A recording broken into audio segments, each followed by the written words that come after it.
Welcome to Agency Bytes, a podcast for agency owners, hosted by agency veteran and coach Steve Guberman.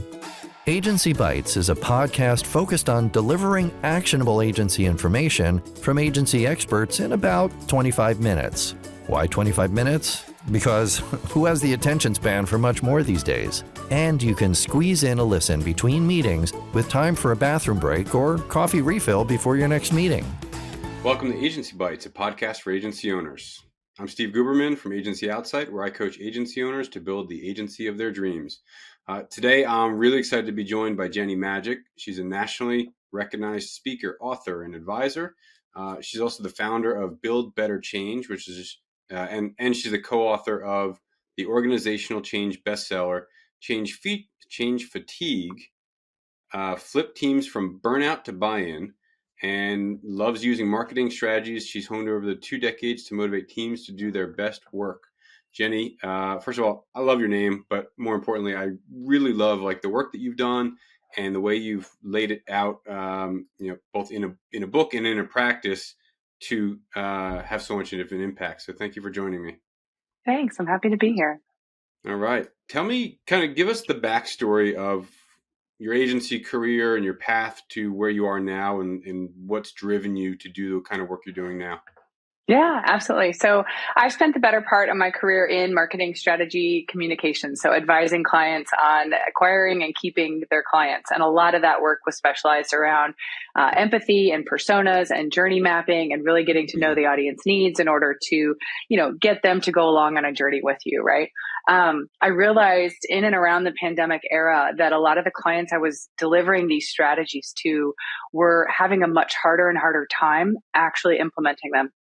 And, a variety of things were happening to all of us in that window. But basically what we were finding is even a really good idea was having a lot harder time getting adopted and being sticky. And I realized that if we weren't careful, my whole career was going to be writing really good ideas that stayed on paper. And that was really frustrating to me. So I decided to use what we know about bringing customers along on a journey to think about bringing teams along on a journey of internal change. So whether that's a marketing strategy they're implementing or some sort of tech adoption, using those same thoughtful, empathetic ways of communicating and personalizing communications for the mindset of your individual for an internal change project.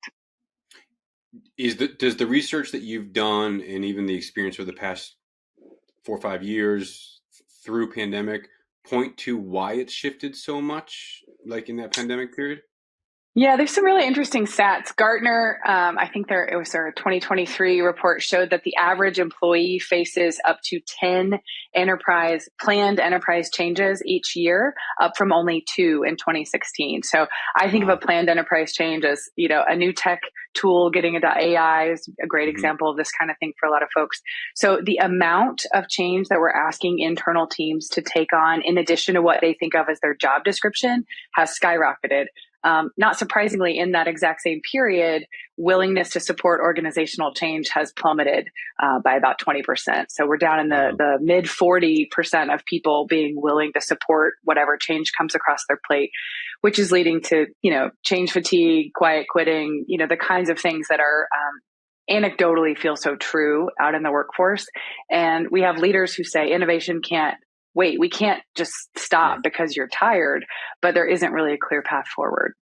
So corporate's pushing more and more initiatives, and people, we'll use that word loosely, for different teams or different roles are running in the other direction because it's too much, can't do it all, burnt out, there's a pandemic, et cetera, et cetera. How does that impact how has that been impacting agencies in the past few years? Well, I think so much of the time when leaders want to innovate, they look outside of their organization and they hire agencies to come in and bring the new ideas, bring the trends, tell us where we need to go, tell us what we need to be doing in the coming year, whether that's a specific tech adoption or a big picture idea.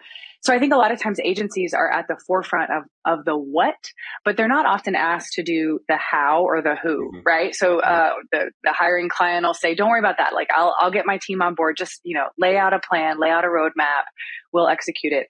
And I think, pre-pandemic and the years leading up to that, there was some I don't know whether it was fear of job loss or just a different social structure within the workplace, that they could kind of push change through. Yeah. And now there's just a much lower chance that that change can get pushed through, which means from an agency perspective, when I reach back out to my past client 6 months after an engagement and say, how's that going? Do you need a refresh? Can we come in and support you? The answers we were hearing were, actually, we haven't been able to start that yet. And they would have a ton of plausibly good reasons for why they weren't able to do the thing. Mm-hmm. But just looking statistically across projects, many fewer things were actually making it to adoption, which was making it much harder for agencies to resell and upsell past clients because they were still hung up on the last thing they bought, still trying to implement the last idea that they had to its full capacity. And ultimately, that looks bad on the agency. Even if it's not the agency's fault, it's like, well, you did this great thing. We just spent $100,000 with you. Haven't been able to do it. No way am I spending more with you until we get this whatever Right. rolled out. And the rollout is bottlenecked for whatever reason. So really, it's not on the agency, but the agency can do different things in their account relationship to help push Yeah. it through, to help adoption. Like, what are some of those things? Well, I'll say that, I've owned an agency and then sat alongside them for many years in different ways. And I will say that a lot of times as you're delivering that final strategy, there's often a sense in the room that you have a pretty good idea of whether or not this is going to take, because in those discovery phone calls, you've been talking to stakeholders, you've been connecting. I think a lot of times the agency subject matter experts have a sense that there's some resistance or there's some challenges that haven't been identified. And a lot of times leadership really isn't, that's not what I brought you here to tell me. So put a cork in that and just deliver the deliverable. I think it is, if we want to alleviate this problem of not being able to resell and upsell our past clients, we're going to have to take some responsibility for surfacing those unpleasant truths earlier in the process and for getting permission to have those conversations earlier in the process. And honestly, when you can get to where a client believes you're on the same side of this challenge with them and they can trust your take on what their employees are capable of doing, it becomes a deeper, longer term relationship because you really do become an asset in helping them see things that they're not able to see. But it sort of requires stepping up to the plate as part of their change and adoption partnership instead of just a strategic thinking partnership. Well, I mean, even a strategic thinking partnership is a step above how so many agencies are treated as, the commodity design, move that pixel here, turn that blue kind of relationship. So that's like almost a good, better, best. And the best is what you're saying is help us become this, change management, change adoption partner, as opposed to, again, just build this thing for us. Right. So that really comes down to like really gelling that account relationship and building just solid partnerships beyond even what they're already striving for. Right. Right. Yeah. And it becomes a differentiation strategy for agency partners who are able to say, I'm here to make sure you get the impact of what you're buying. I'm here to sell you what you should have asked for, not what you asked for. And I think getting to that place with a client is where you get these long, fruitful relationships where you really do have shared expertise and shared values. And I think being able to point out flaws in a strategy, being able to say like, hey, I know you wish that your team had capacity to do this, but you just layered on 5 different things on this same team in the last 18 months. And I'm telling you in our discovery interviews, there's not a lot of bandwidth for this new fantastic idea. We're not knocking the idea, but you need to take the context into account. You've spent all your change tokens with this team right now, and we need to rethink either timelines, scope, expectations, or incentives to help get this idea that you want us to push forward through. And that sometimes it's going to mean an agency saying, I hear you, but we should not be working on this because it's not going to be adopted. And that's hard. That's in some ways leaving money on the table. But I think if you're trying to build these longer term relationships that have this lifespan of trust, that is a good way to signal that you are being, sort of a fiduciary for not just deliverables, but adoption. That's like a level of goodwill and integrity on behalf of the agency that I don't know that I've seen. I can't count a handful of times I've seen that where it's like, you want us to do this. We don't think it's going to be implemented. We don't think it's going to have the impact. We're not going to do it. We're going to, risk this revenue to put the long-term relationship and benefits of your business ahead of our own paying our people initiatives kind of thing.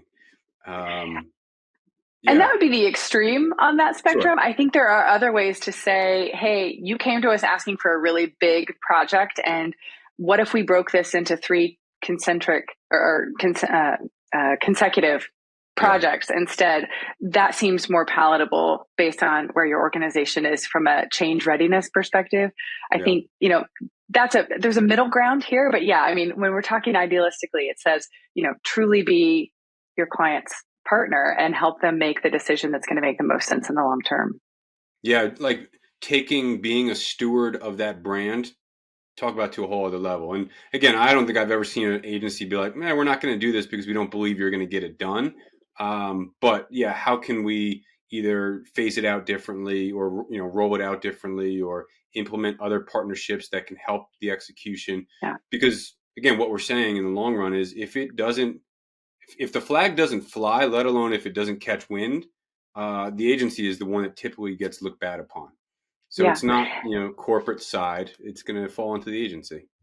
And very rarely does this end up as a you shouldn't do this, but it can be things like I just mentioned, most organizations are stacking these initiatives. So people are on multiple cross-functional teams working on Right. initiatives that have very little to do with their actual day. They have the work that they need to get done in the day, and then they're partnering with these agencies to be part of a discovery or process. And a lot of times, key individuals are on multiple work streams. So this would Yeah. be an example of what can you take off their plate to give them space to think about this? Can we pause? Every single team I've ever talked to is able to identify a significant, 10% of their work that if it didn't happen this month, nothing would go south. And so being able to ask the question, hear the answer, and pause Mhm. things that can be paused in order to make space for this. There's lots of creative ways to get past change fatigue and burnout, but organizations have to understand that they're, putting a new initiative on people's plate is contributing to that. And agencies, if we keep cashing the check, but we're part of the problem, then we're going to be contributing to our own insustainability. And we're seeing that. I think a lot of agencies are struggling this year as corporations are pausing the number of initiatives they're pulling out of their hat. And I don't think it's not industry specific. It doesn't seem to be specialization specific. There's just kind of a pause and take a breath. And I think the agencies that have proved to be fiduciaries for their clients are the ones that are landing the work. Yeah. Well, it's interesting you mentioned you don't think it's industry specific, but and I was going to ask, do you think there are industries that are moving slower or faster than others that are adopting things, at greater efficacy rates, things like that? That's a good question. I think that there is not a shining star example of an industry that's really killing it. I think our move fast and break things folks have their own challenges because they have a high volume and Yeah. urgency of things.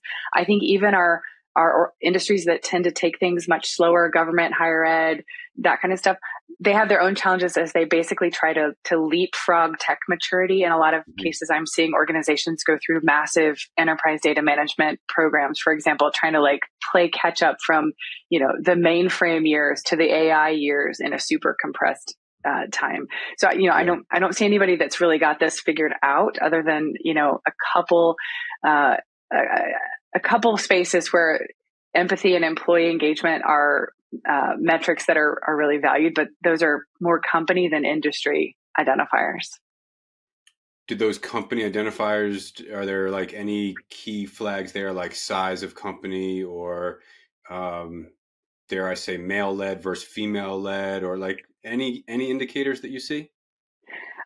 Interestingly enough, I have two when I'm able to talk to senior leaders. One is asking them about their whether it's labeled DE&I or employee resource groups or culture, like the conversations around that. And then the other concept is psychological safety, which is basically just a fancy word for trust as it happens in teams and organizations.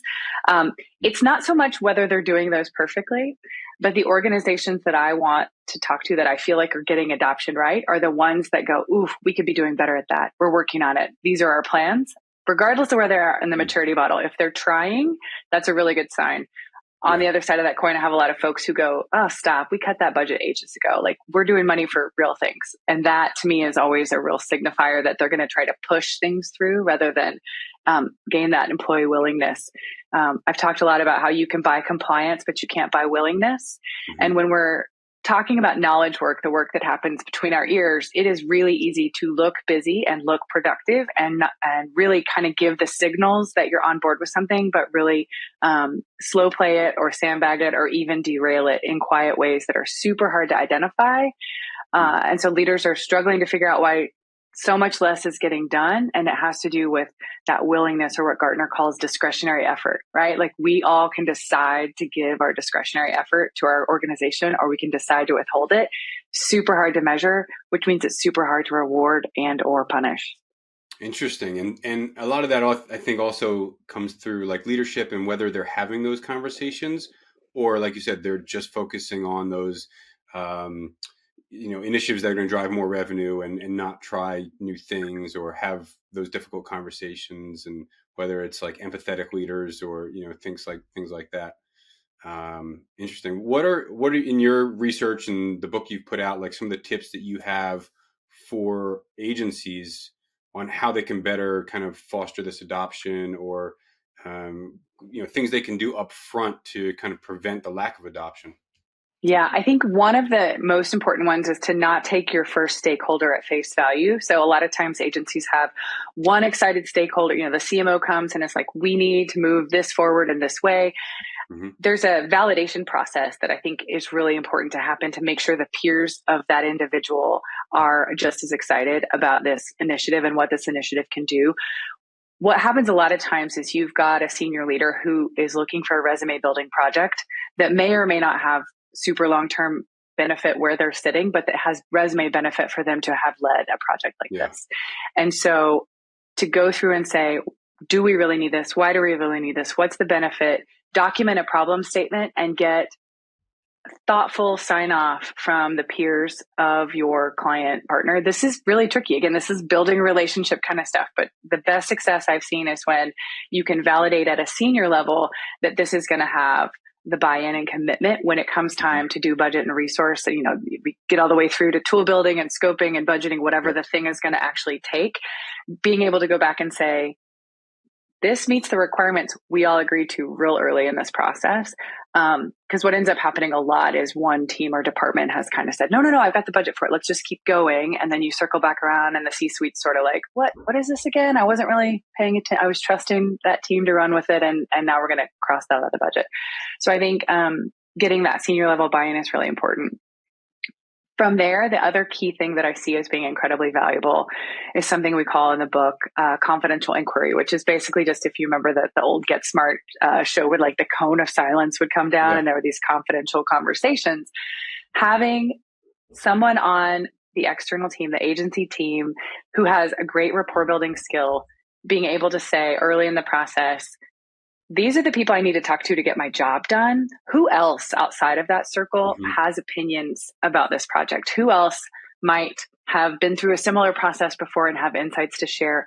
Who is a possible source of resistance? Maybe they like the status quo. Maybe they have investment in things not changing.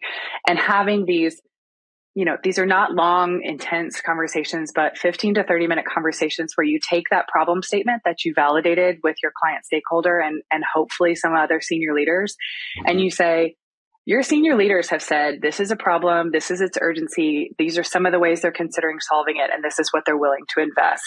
What do you think about that? And you'll hear things that you don't get in any other way. And they'll say things like, well, this is the 6th time we've tried this. And I guarantee when you get to this step, this is the excuse you're going to hear about why we can't execute. And so having that, those insider points can be incredibly valuable for your scoping process, building in space for some of the roadblocks that they're going to know about, you can't possibly know about. And your client stakeholder is not going to tell you all the ways their project might fail. That is antithesis of them pushing towards success. The other thing that these confidential inquiry interviews do is in places where you have resistance for what I like to think is maybe no good reason, like political or personal reasons, it kind of has a pressure valve release function where somebody just gets to vent to an outside party that's sworn confidential and they can say, it's not fair. My team never gets, this guy always gets the credit. This is going to make them look good. I'm going to have more work to do.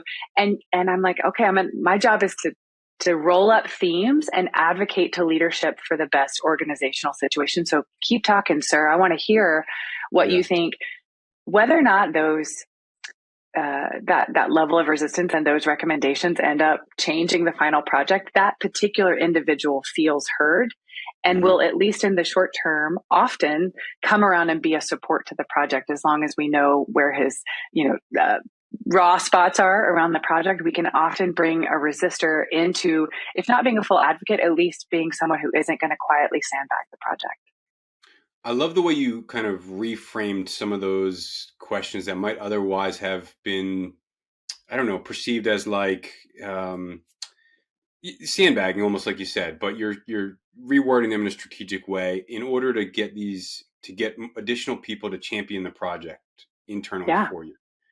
And that is such a sneaky but valuable skill in account management, because like, the big picture of what we're talking about is to get this adoption, but you're building those relationships. You're showing value to not even key stakeholders, but like lesser than key stakeholders that will eventually be stakeholders.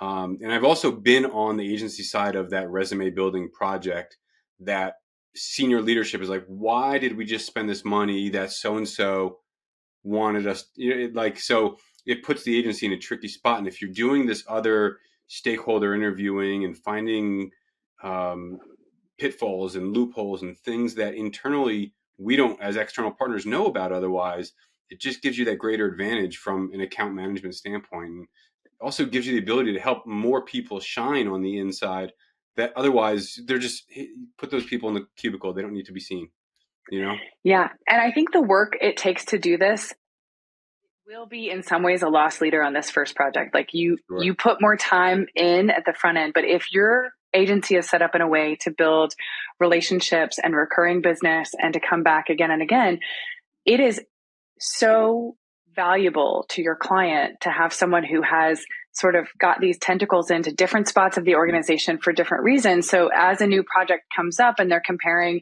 maybe this new project is in a slightly different area or field, but you're qualified to do it. Are they going to take the specialist who may have a slight edge of you technologically, or are they going to take you who's got all these relationships built deep in the organization and built some trust and rapport on project A? Suddenly you're a lot more appealing for project B, just because that work, that discovery will be shortcut. So, to some extent, a lot of agencies are really looking for that utilization and for every dollar to make sense and for everything to sort of stack against this budget. But I think if you want to win in this next phase of consulting and partnership that we're seeing evolve, I think you really kind of have to say, is my strategy a long-term relationship with my client? And what would that look like if I gave more than I got at the very front end in order to eventually receive this, sustainable, repeatable, consistent, positive partnership that we say we want, but it takes this work kind of at the front end to make it happen. Yeah. Wow. That's a really great formula.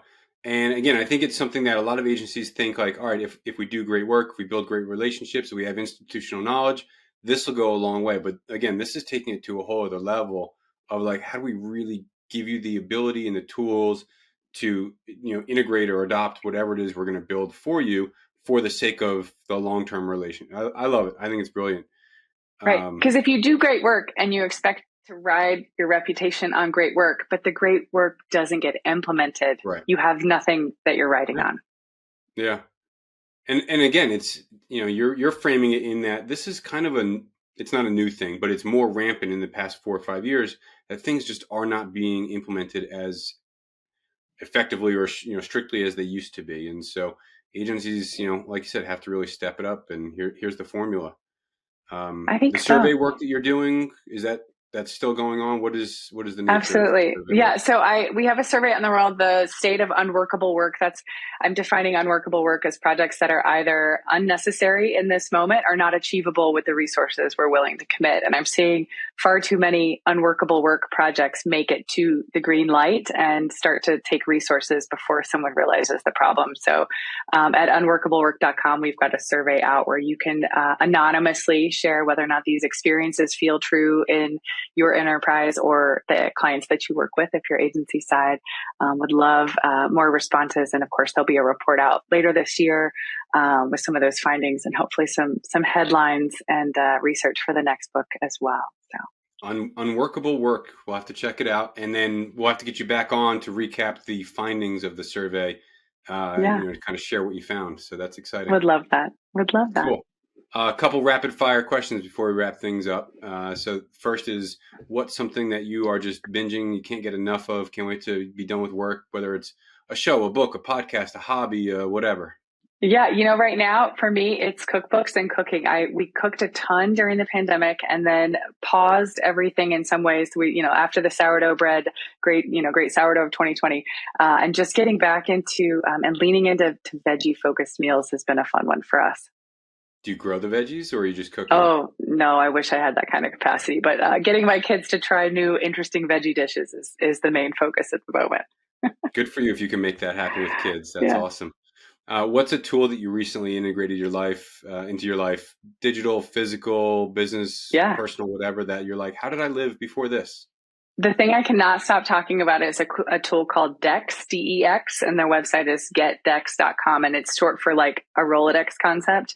It is a personal CRM. So I've used the HubSpots and the Salesforce and all that of the world, but I needed something that would help me keep track of everything from friends' birthdays to LinkedIn contacts to whatever. What I love is that it syncs with LinkedIn and Facebook and every contact you have in all your phones everywhere to be one centralized, and it stays synced. So you get alerts when somebody updates their headline, for example, on their LinkedIn, which can be such a, and it's even if they have their notifications turned off, which is, it'll kind of like strike out what they deleted and show in green what they added. So you can see like someone will add podcast host of, show title, and I can go, hey, congrats. That's super cool. I'm going to go check it out. So, and it also has like a keep in touch every 2 weeks kind of function. So it reminds me to keep those relationships fresh. I've seen a similar one to that. It was not called that. I don't remember what it was called, but I loved the almost forced intentionality of, I want to stay in touch with people. And if you give me a reason, you became a something or something happened in your life, I get to reach out. And to me, I think just checking in with somebody is just it means so much to people. And so here's a tool that helps you do it. I love that. That's very cool. Yeah. Get Dex. I'll have to check it out. Finally, what is just a super invaluable piece of business, agency, et cetera, advice that you can share with the world? It's super simple, but I find myself repeating it all the time. This too shall pass. Our world is so cyclical. So when I mean our world, I mean like the consulting, the agency biz. It's like if you're having a low moment and the proposals aren't getting signed, like this too shall pass. But also, if you're riding the wave and every check's cash in and things are good, also know, this too shall pass. And don't forget to log into your decks and keep those relationships warm even in the good days, because it's all about kind of preparing for the change that is inevitable. Oh, I love it. This too shall pass. Everything is temporary. That's for sure. So, Jenny, thank you so much for joining me. Thank you for your time and your valuable wisdom. Appreciate it. It's been a pleasure. Take care. Thanks again for tuning in to Agency Bytes. If you know someone with expert knowledge on a topic that agency owners would love to hear about, go to agencyoutsight.com/podcast-guest and nominate them.